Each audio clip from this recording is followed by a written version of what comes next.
Стой! Ты сейчас макаку угробишь.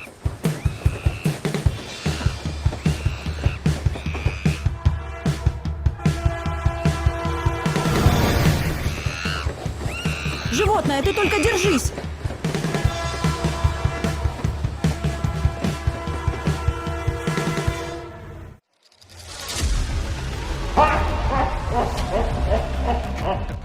Похоже, нам с***ец.